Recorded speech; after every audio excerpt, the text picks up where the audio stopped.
Have you ever stopped to consider why there's such a stigma attached to drug addiction? This, despite the fact that it's a medical condition affecting millions of people worldwide.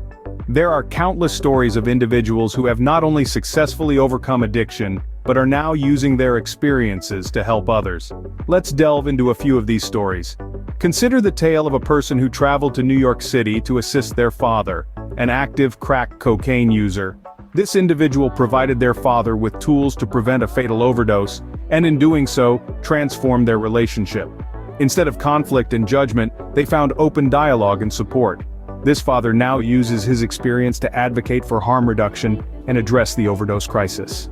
Across the pond in the UK, we find the story of Pat Hudson, a woman who lost her adopted son to a heroin overdose. Her son Kevin struggled with ADHD and dyslexia, leading him to turn to drugs as a coping mechanism. Kevin's tragic death has spurred Pat to carry naloxone, a medication used to counteract the effects of an opioid overdose, in the hopes of preventing others from suffering the same fate.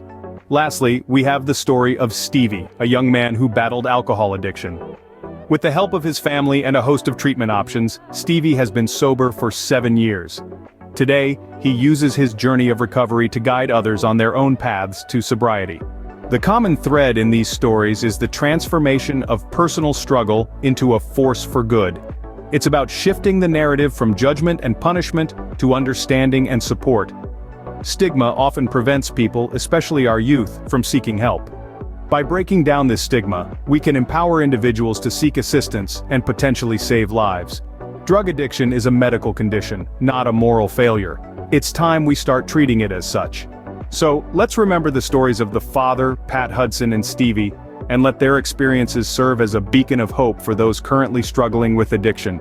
They show us that recovery is possible, and that those who have overcome addiction can become powerful advocates for change in their communities. In conclusion, it's our collective responsibility to break the stigma around drug addiction. Let's focus on support, understanding, and open dialogue. These are the keys to not only helping individuals overcome addiction, but also to preventing future generations from falling into the same trap. Remember, everyone deserves the chance to change their narrative and create a better future for themselves.